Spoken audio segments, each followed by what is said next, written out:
Hi everyone, welcome back to week 2 of the video series I'm doing here. I haven't got a name for it yet.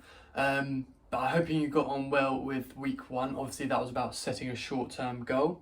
And hopefully you've been maintaining quite well with that, using the little sheet we provided to stay on track with it all.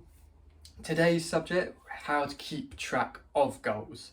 Now, like I say, hopefully the last week you've been doing quite well with it. Even if you haven't, don't worry, it's just a short-term goal that we were setting last week.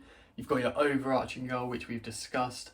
Like, again, depends what weight you're coming down to or what strength you're going up to.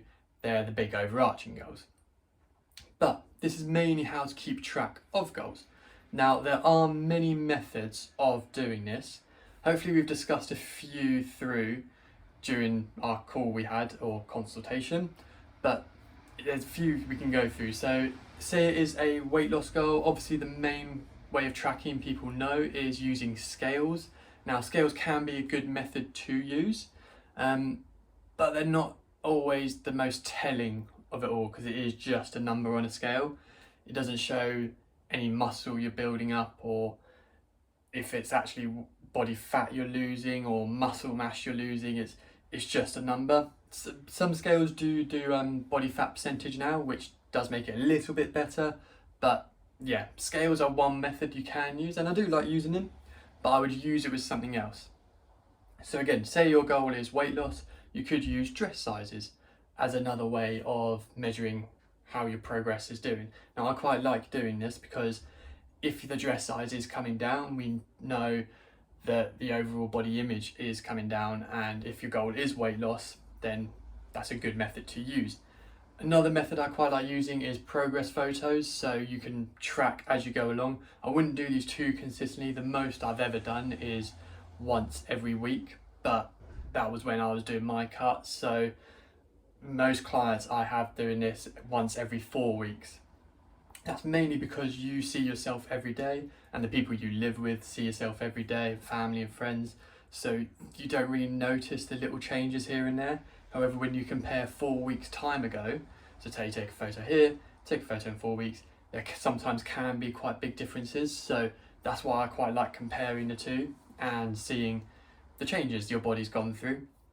Now I do like partnering this with scale weight or dress sizes, just so you've got two measurements you can use to keep track of it all. Now obviously another way of measuring is if the weights are going up on certain exercises, you know you are getting stronger, then that's all good really, because you know your muscles are improving over time and just getting better and using the joints through the main movements. And again, there's loads of other methods you can use here. Buffett there, sorry. Got completely distracted by someone then. But yeah, you've got your video worksheet that you can work through. Again, you've got your focus for the week, how to stay focused, ways to that this week will be a win, and takeaways from this video dump.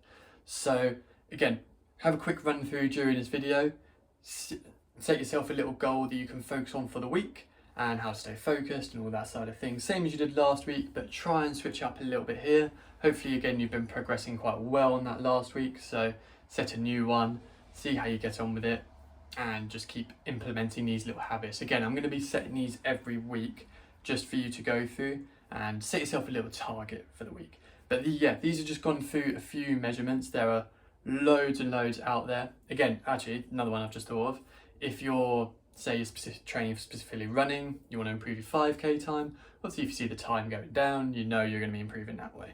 It doesn't always have to be just the scale weight, so bear that in mind, as that is the most popular one people go to, but it has benefits here and there.